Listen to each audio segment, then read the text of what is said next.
어떤 예술의 사조에 있어서 낭만파가 있고 네. 낭만파 고전주의가 있는데 이제 고전주의는 어떤 그 후천적인 노력 그런 것을 중요시해요.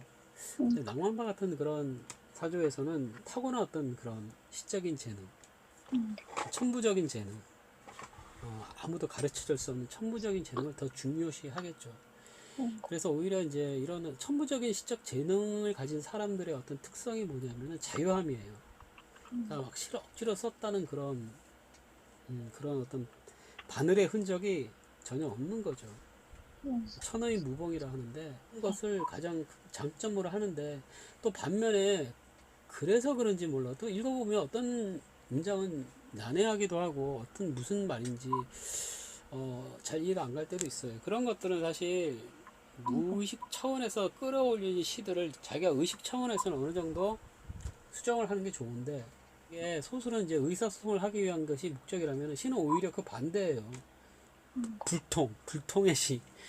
그러니까 스스로 자기 안에 가둬지는 그런 측면이 있어요, 시는. 그러니까 뭐 하나의 시가 그런 난의 구절이나 그런 것들이 있다면은 백사람이면 백사람 나름대로의 상상력 안에서 재해석되고 그 사람의 어떤 경험과 같이 이렇게 녹아서 그렇게 이해하면 될 것 같아요. 네. 검은 바지의 밤 한번 읽어보실래요?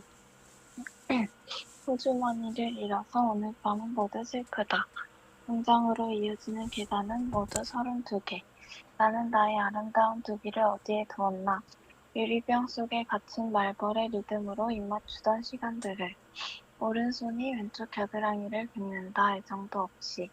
계단 속에 갇힌 시체는 모두 32고.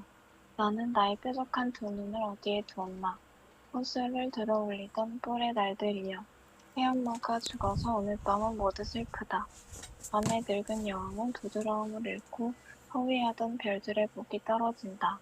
검은 바지의 밤이다. 호건이 광장의 나무들을 흔들고 테테테 분수가 검붉은 피를 뱉어내는데 나는 나의 질긴 자궁을 어디에 두었나. 광장의 시체들을 깨우며 새엄마를 낳던 시끄러운 밤이여. 꼭 맞는 호주머니를 잃어서 오늘 밤은 모두 슬프다. 무슨 시 같아요?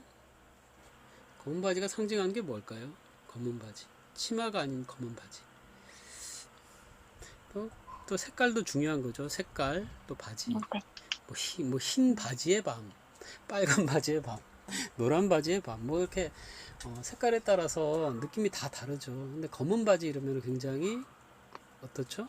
좀 뭔가 네, 권위적이고 그죠? 어떤 네, 힘이 느껴지고 뭔가 이게 폭압적이고 그죠? 네, 또 바지도 근데 치마와는 대조적이던 그 어떤 폭력적 남성의 세계 그런 거 그런 세계 어떤 어른이 된 세계 어떤 경계 그러니까 여기서 보면 이 시는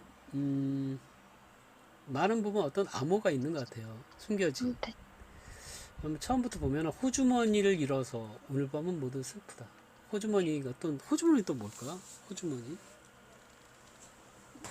바지는 뭐고 또 호주머니 바지에 호주머니가 있죠 호주머니를 잃어서 오늘 밤은 모두 슬프다 호주머니는 굉장히 좋은 거였나 봐요 광장으로 이어지는 계단은 모두 32개 이 광장이라는 것은 공간이잖아요 네. 광장이 있으면 이제 밀실이 있잖아요 밀실과 광장 그런 어떤 대비적인 게 있는데 이제 밀실에 있었던 세계는 굉장히 은밀한 세계였죠 자기의 어떤 그런 개인적인 사생활이 보장이 되는 네. 그러나 어떤 나이가 되면 우리가 광장으로 나가야 되는 나이가 있는 것 같아요. 그런 것이 어른들의 세계가 아닌가 그런 생각이 드네요. 광장으로 이어지는 계단은 모두 32개. 32개의 계단을 지나야지 광장으로 이어지는. 이제 32개는 뭘까 뭐 다르게 해석할 수 있는 사람도 있는데 나는 이게 32개가 이 사람의 나이가 아닐까. 32살. 나는 나의 아름다운 두기를 어디에 두었나. 옛날엔 나의 두기는 아름다웠다는 거예요. 그죠? 그런데 지금은 잃어버렸다는 거죠. 그러니까 상실이 이 시의 어떤 주제일 수 있어요. 네. 굉장히 포인트가 어떤 상실감에 맞춰져 있죠. 잃어버린 무엇을 잃어버린 거예요. 그러니까. 성장한다는 것은 무엇을 잃어버리는 것이죠. 우리가 무엇보다도 유년을 잃어버리고 소년기를 잃어버리고 청년기를 잃어버리고 그렇게 이제 어른이라는 광장으로 나아가는 거죠. 네. 근데 예, 그래서 그런 상실감이 많이 느껴지네요. 나는 나의 아름다운 두기를 어디에 두었나. 맨 처음에 호주머니라 그랬죠? 네. 근데 여기 이제 두기를 잃어버린 거야. 그러니까 지금의 두기는 그런 아름다운 소리를 들을 수 없는 나이에 있는 거죠. 유리병 속에 갇힌 말벌의 리듬. 되게 이런 건 아름다운 것 같아요. 그죠? 유리병 속에 갇힌 말벌의 리듬으로 입 맞추던 시간들. 그래서 이런 것 때문에 젊은 사람들이, 독자들이 좋아하는 것 같아요. 홍명수 씨를. 유리병 속에 갇힌 이런 것은 굉장히 이국적인 어떤 소설책을 읽었을 때 이렇게 나오는 그런 문장들? 네. 그런 것처럼 느껴져요. 오른손이 왼쪽 겨드랑이를 긁는다. 자, 여기서 보면은 네. 옛날에는 그렇게 아름다운 그런 소리를 들을 수 있는 귀가 있었죠. 그러니까는 네. 어떤 그런 아름다운 세계를 경도하는 그런 마음, 눈, 그런 신체 감각이 있었는데 지금은 모든 것이 매력이 떨어지는 거예요. 심드렁해지고, 예, 한마디로 뭐 이렇게 타성에 젖은 거죠. 지금은, 그러니까 이 세계가 이세가 변질이 됐는지 자기 자신이 변질이 됐는지, 그러니까 이런 것들은 그런 오른손이 왼쪽 겨드랑이를 긁는다. 예, 권태스러운 거죠. 권태스러운 나는, 따분한 나날들. 신비스러운 게 없어지는 거죠. 어떤 나이가 되면. 신비스러운 게 없어지는 것은 되게 불행한 거예요. 어떤 면에서는. 궁금한 게 없어지는 거야. 궁금한 것도 없고, 보고 싶은 것도 없고, 그리운 사람도 없고, 굉장히 슬픈 거죠. 그래서 네. 그렇게 느껴지죠. 예. 네. 오른손이 왼쪽 겨드랑이를 긁는다. 애정도 없이. 계단 속에 갇힌 시체는 모두 32. 그러니까 여기서 이제 진짜 32명의 사람이 죽었다는 게 아니라, 네. 한 해 한 해 살아왔던 그 자신의 옛날, 그런 시간들이, 그 계단이라는 것은 하나의 어떤 그 시간을 상징할 수도 있어요. 계단이 갖고 있는 어떤 시간성 또는 어떤 목표물로 나아가기 위한 어떤 그런 의지적인 그런 것을 나타낼 수도 있고, 뭐 재단이 될 수도 있고, 그래서 많은 상징이 있는데 여기서는 그런 지난 시간들, 지난 과거를 상징한다고 할 수 있죠. 나는 나의 뾰족한 두 눈을 어디에 뒀나. 뾰족한 두 눈, 되게 시각적이잖아요, 그죠? 그냥 눈이라고 하면 되는데 뾰족한 눈 하면 느껴지는 굉장히 샤프한, 그죠? 샤프한 눈이에요. 그러니까 사물을 굉장히 정확하게 읽어내고 통찰하는 눈이에요. 이제 그런 어떤 예리한 감각이 있었는데 지금은 무딘 거죠. 이제는 그런 사물들을 그렇게 예리하게 볼 필요도 없고 무뎌진 거예요. 지금은. 그러니까 여기서도 역시 상실감이 나타난 거죠. 어디에 두었나. 호수를 들어올리던 뿔의 날들이야. 멋진 표현 아니에요? 호수를 들어올리던 뿔의 날들이야. 너무 멋져, 이런 거는. 이런 거는 진짜 멋져. 압권이에요. 어떻게 호수를 들어올리, 이런 표현을 쓸 수 있죠?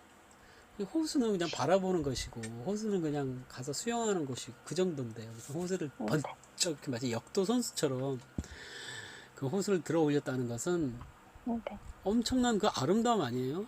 호수를 단순히 바라보는 게 아니라 번쩍 들어 올렸다는 거. 와, 호수를 이겨냈다는 거죠. 호수 자체가 되게 아름답잖아요. 어떻게 보면. 무서울 수도 있지만. 하여튼 호수가 아닌 그 모든 어떤 가치들을 잘 이겨냈다는 거예요. 소유했다는 뜻일 수도 있고, 뿔이라는 건 권력을 상징해요, 보통. 뿔, 권력, 힘, 파워죠. 예. 그래, 뿔의 날들이요. 거침이 없었던 그런 젊은 시절을 얘기하는 거겠죠. 새엄마가 죽어서 오늘 밤은 모두 슬퍼라. 새엄마가 상징하는 또 이게 그냥 상징일까 아니면 그냥 있는 그대로 사전적인 말일까? 새엄마가 죽어서 오늘 밤은 모두 슬프다. 밤에 늙은 여왕은 부드러움을 잃고 호위하던 별들의 목이 떨어진다. 예, 그렇죠. 이런 것은 다 상실감을 표현한 거겠죠. 상실감을 표현한 거죠. 밤의 이미지를 통해서. 검은 바지의 밤이다. 자, 검은 바지. 이제 그 옛날에 그 부드러운 그런 세계, 마치 어떤 모성적인 그런 세계. 그런 세계가 다 이뤄져 버리고 이제는 폭암의 날들, 검은 바지의 밤이라고 얘기했죠. 네. 폭언이 광장의 나무를 흔들고, 폭언, 예, 굉장히 무서운 말들, 부드러운 게 아니라 무서운 말들이 광장의 나무를 흔들고, 태태태 분수가, 분수도 마치 침을 뱉듯이 재밌게 표현을 했어요. 태태태 분수가 검붉은 피를 뱉어내는데, 이런 굉장히 그로테스크한 표현이죠, 그죠? 이 세계를, 예, 어떤 그 아름다운 그런 것을 잃어버린 사람에게는 이 세계는 완전히 타락한 세계가 되죠. 변질된 세계. 그래서 이 세계는 아름다운 세계가 아니라 오히려 이렇게 타락한 세계, 그로테스크한 세계로 완전히 변질이 됐어요. 그래서 분수가 얼마나 아름다워요, 그죠? 그런데 분수가 침을 뱉듯이 태태태 분수가 검붉은 피를 뱉어낸다고 이렇게 표현을 했어요. 나는 나의 질긴 자궁을 어디에 두었나. 이 시인은 되게 여성성이 강한 것 같아요. 자궁이라는 것은 사실 남자잖아요. 황병선. 남자 시인이거든요. 근데 자궁, 물론 이제 시인 자체가 여기 시 속에 화자가 동일하게 될 수는 없지만은 그래도 보통 화자는 우리는 시인에 가깝게 이해를 하잖아요. 자전적인 시라면 특히. 그래서 황병선 시인은 이런 물론 시적인 그런 가상의 그런 화자지만은 황병선 시인은 남자임에도 불구하고 이렇게 자궁을 쓴 것은 무엇보다 어떤 여성성, 그런 여성성이 파괴된 세계, 그런 세계, 그런 어떤 가치가 있는 것 같아요. 이 시인은 하여튼 뭐 그렇게 읽혀지네요. 나는 나의 질긴 자궁을 어디에 두었나. 근데 왜 질긴 자궁이라 할까요? 질긴 자궁. 굉장히 질기다는 것은 어떻게 느껴져요? 질기다. 고기가 너무 질겨. 네, 그럼 잘 씹히지 않는다. 또 굉장히 뭐 어떤 튼튼하다는 의미도 있고 끈질기다는 의미가 이제 보통 더 강하죠. 끈질기다. 생명력이 강하다. 죽지 않을 것 같다. 근데 그 자궁을 잃어버린 거예요. 모성성으로 가득한 그 자궁. 자궁은 여성성이기도 하지만 여성성보다는 모성성, 그게 더 강하죠. 뭐 여성이라 해서 다 어머니적인 것은 아니니까 무엇보다 자궁은 모성성에 더 가까운 것 같아요. 그 모성. 여기 위에서 새엄마라 그러는데 이 시인이 글쎄 이게 개인적인 어떤 그런 것인지는 모르겠지만은 진짜 새엄마가 있었는지 새엄마한테 많은 어떤 여성적인 걸 배웠는지 그래서 어떤 그런 상실감을 새엄마로 이렇게 나타내는지 모르겠는데 그런 것들이 다 연결이 되어 있는 것 같아요. 여성성, 부드러운 밤의 여왕, 그 다음에 질긴 자궁, 그런 것이 만들어내던 유년의 세계는 되게 평화로웠고 아름다웠고 아름다운 소리를 들을 수 있었고 또 굉장히 사물도 정확히 봤고 그죠? 그런 자신의 그 세계가 이제는 파괴된 거예요.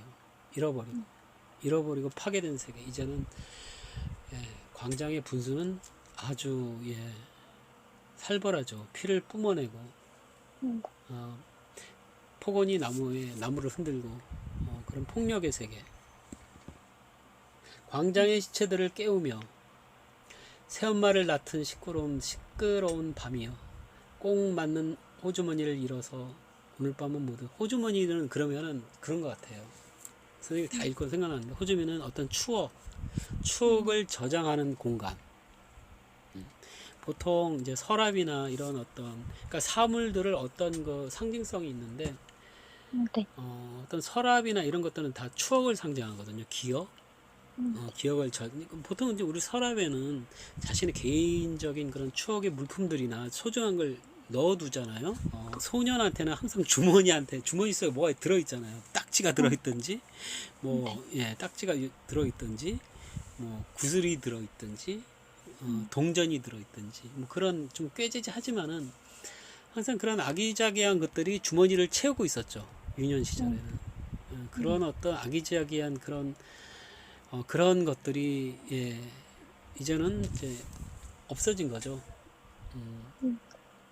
이 시인은 그렇게 이 세계를 보고 있는 것 같아요. 그래서 꼭 맞는 호주머니를 잃어서 오늘 밤은 모두 슬퍼다. 예. 근데 좀 이해가 돼요? 예, 그래서 이 시는 많은 부분 어떤 이 시의 그 매력은 뭐냐면은 암시예요. 암시성, 상징성. 그리고 그 상징성이 되게 굉장히 시적인 언술로서 잘 표현이 됐다는 거죠. 그렇다면 이 시를 우리가 읽고 끝내는 게 아니라 이런 시가 좋은 어떤 그런 장점을 가지고 있다면 그래서 중요한 것은 표현이에요. 시에서 네. 표현이 중요한 거예요. 그래서 여기에 나오는 표현은 이 표현들을 내가 이런 식으로 표현하는 그런 것은 내가 가져와야 돼. 네. 그래서 이런 표현을 곰곰이 생각하고 이거 어떻게 호수를 들어올리던 뿔의 날들이요. 이런 어떤 멋진 표현을 할 수 있을까? 이창동 감독의 영화가 시인이라는 영화가 있어요. 거기서 시인으로 잠깐 술 취한 시인, 술 취한 미친 시인으로 잠깐 나와요. 거기서 그때 이제 잠깐 봤는데 시를 보면은 이 시인은 한국 시는 이거 타고난 것 같아요. 타고난 그런 것을 물론 우리가 자꾸 보고 그러면은 흉내는 낼 수 있는데 네. 그것을 이렇게 물이 흐르듯이 자연스럽게 자기도 이렇게 쓸 수 있을까? 거기는 한계가 있는 것 같아요. 그죠? 한계가 있겠죠. 그럼에도 불구하고 이제 뭐 열심히 이렇게 공부한다면은 그래도 좋은 점 많이 취할 수 있을 거예요. 예. 네. 그래서 황병성 시인의 시집을 한번 사서 읽어보세요. 네. 뭐 다른 시집보다도 일단 황병성 시집을 추천해 드립니다. 그래, 오늘 수업 여기까지 할게요. 네. 예, 궁금한 점 있으면 질문하세요.